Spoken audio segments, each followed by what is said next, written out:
Question that I want to ask you right now is, what is your investment as a parent in helping your child to navigate and understand the reality of what the social media world is really like? How involved are you? And by social media, I'm talking about YouTube, Facebook, Twitter, Snapchat, Instagram, Vine, but not only limited to those things. I'm also talking about your child's cell phone, text messaging. I think it's an extremely important subject.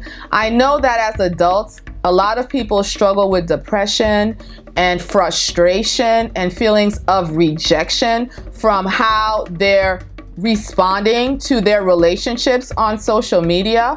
There are filters out there. There are tools that can make people appear to be more than who and what they are. So to a certain extent, I feel that social media allows us to create a fantasy expression of ourselves that may not really incorporate all the components of who we are.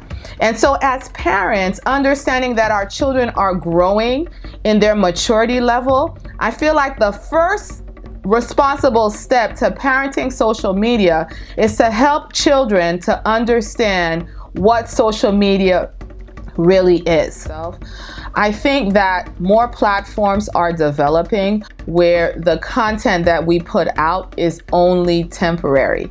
And so I feel like it gives a person a sense of security, thinking, okay, I'm only putting this out for 24 hours. So I feel more comfortable doing more or exposing more of myself or acting with less inhibition, because what I'm putting out is only out temporarily. It's going to be gone and it won't be seen anymore. Now, as adults, we may have the education and understanding to know that whatever you put out on the internet, to the person who knows what they're doing, to the person who has a certain level of access and savvy, they can attain your information. So the idea that the information just disappears over the cyber world is really an illusion.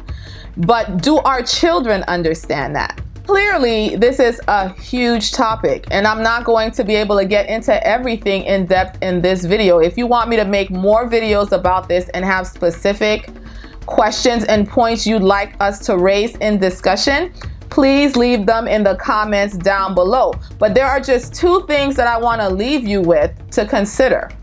Number one, do you have an age limit on the access that you allow your children to have on social media? Now, I think this will vary from person to person, and it should vary from kid to kid in each family. In our home, we have an age limit on access to social media, and this includes cell phones.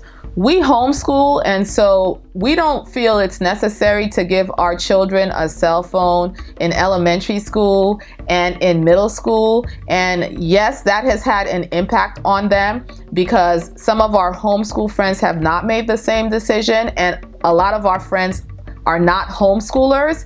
And so our kids have been in situations where their friends have cell phones and want to communicate with them through text messaging and things like that, and our kids have been the odd man out, and at times it's been a deal breaker in some friendships. I mean, I honestly feel that to a certain extent, my kids' generation, part of their social interaction is so tied in to social media that when you begin to limit your child's usage of it, it will impact their ability to connect with some kids. And I think that part of parenting is helping our children to understand what's going on there and to make a judgment on whether or not those relationships are ones that you want to pursue. We also have a time limit on usage. So I've been in situations where there have been large family gatherings and people have traveled from miles around to be together. And then when we're all sitting in the same room, people are on their cell phones, on their tablets, on their laptops, and few verbal interaction, the level of verbal interaction that I've been accustomed to in the past just isn't happening.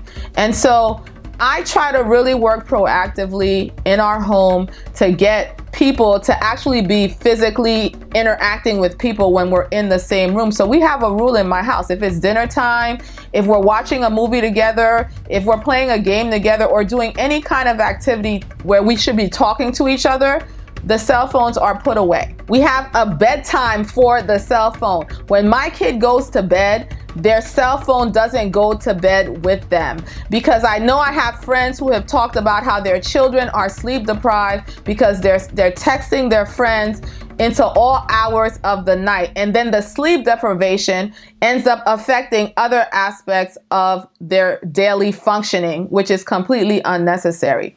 I also feel that that kind of unsupervised texting can become dangerous and open the doorway to your kid accessing other kinds of media they might not boldly be doing during the day when anyone could walk in on them, but in the dead of night, there's no one there to stop them. When I can see how difficult it is to use these platforms in moderation and not have it suck up my entire day and not have it wrongfully affect how I perceive myself and what I'm doing and what I have as an adult, if I'm struggling, if I'm having a hard time, how much harder is it for a child to figure all of this out on their own? As parents, we have a strong responsibility to be involved in it. And if we're getting kickback or pushback from our kids about the limits that we're setting, we have to take the high road as parents and deal with the unpopularity or the anger or the backlash that we may get from our kids when we make these choices for them. So that's it for this video. I hope you enjoyed it. If you like it, please subscribe, share my videos if you think it could help anyone. Thank you for watching. Be blessed. I noticed that the characters were a lot more layered, a lot more real, a lot more flawed, and the consequences that